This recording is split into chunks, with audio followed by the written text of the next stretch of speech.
শ্রীপুরে প্রবাস ফেরত হাবিব মিয়া ব্যতিক্রমী উদ্যোগ গ্রহণ করায় এখন এলাকায় আলোচিত একটি নাম। দেশের মাটিতে ফিরে প্রচলিত পথ ছেড়ে নতুন স্বাদের চায়ের দোকান খুলে সাড়া ফেলেছেন তিনি। গাজীপুরের শ্রীপুর উপজেলার বড়মীর কাশিজুলি দেদুয়ার ব্রিজের পাশে মাটিকাটা নদীর তীরে তার প্রতিষ্ঠিত পিনিক বুলেট চা এখন তরুণ উদ্যোক্তাদের জন্য অনুপ্রেরণার এক মডেল। জি, খুবই ভালো, চাটা খেতে খুবই দারুণ। অত্র আমাদের কাউরাই শ্রীপুর এইখানে খুবই বিখ্যাত একটি চা। আমার বাড়ি পড়ছে আপনার বয়সপুর বাজার, ঠিক আছে। এই চা টানে এইখানে বন্ধুদের নিয়ে চলে আসলাম আর কি। মাঝে মাঝে আসা হয়, তারা এবার প্রথম আসলো। চাটা খেতে খুবই দারুণ। হাবিব মিয়ার চায়ের বিশেষত্ব হলো স্বাদে বৈচিত্র্য। কমলা, আপেল, আঙুর, কাঁচামরিচ ও শুকনো মরিচ, তেঁতুল সহ নানা অপ্রচলিত উপাদান মিশিয়ে তৈরি করা এই ফিউশন চা দিয়েছে অনন্য টক ঝাল মিষ্টি স্বাদ, যা স্থানীয়দের কাছে দ্রুতই জনপ্রিয় হয়ে উঠেছে। খুব ভালো চা, প্রায় আসি হাবিব ভাইয়ের কাছে চা খাতে, খুব ভালো লাগে। আজকে আমার এই চা খেতে আসা প্রথম দিন, ভালোই লেগেছে।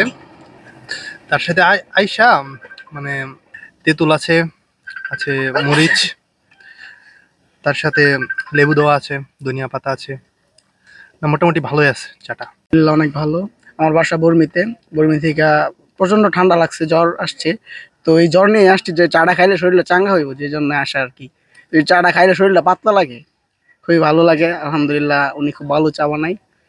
তো আমার জন্য শুভকামনা। আমার মতো এরকম অনেকেই আরো চা খেয়ে মুগ্ধ হয়েছে।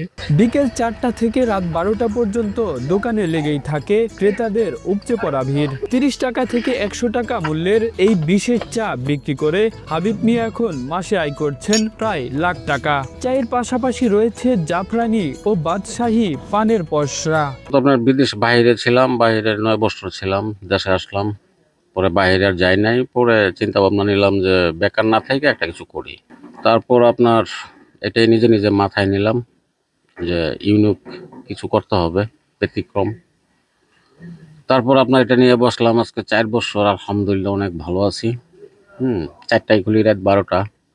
ডেলি আপনার 4000, 5000, 6000, বেশিও হয়, কমও হয়। চার মধ্যে উপকরণ আপনার আমার এখন 12 আইটেমের চা আছে। আপনার ভাইরাল চা হলো আপনার হাবিব ভাইয়ের বিখ্যাত পিনিক বুলেট চা। এটা আপনার 10টা উপকরণ দেই।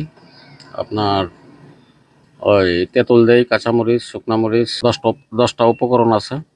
তো আলহামদুলিল্লাহ অনেক আমার যা কাস্টমার আছে আপনার সব বাহিরের গাড়ির কাস্টমার। এই নিয়ে আলহামদুলিল্লাহ অনেক ভালো আছি। 12 প্রকার সুস্বাদু পান আছে, আপনার বাদশাহী পান আছে, জাফরানি পান আছে, আপনার জামাই বউ পান আছে, আগুন পান আছে। তো আপনার 10 আইটেমের পান আছে আমার এখানে। আলহামদুলিল্লাহ অনেক সুস্বাদু পান, মানুষে খায় ভালোই বলে। এই সাফল্য প্রমাণ করে প্রবাসী জীবন শেষে দেশে ফিরেও সঠিক উদ্যোগ, উদ্ভাবনী চিন্তাভাবনা এবং গ্রাহকের চাহিদাকে গুরুত্ব দিলে যে কোনো কাজে সফল হওয়া সম্ভব। হাবিব মিয়া দেখিয়ে দিয়েছেন সঠিক পরিকল্পনা আর সৃজনশীলতায় দেশের মাটিতেই গড়া যায় সফলতার গল্প।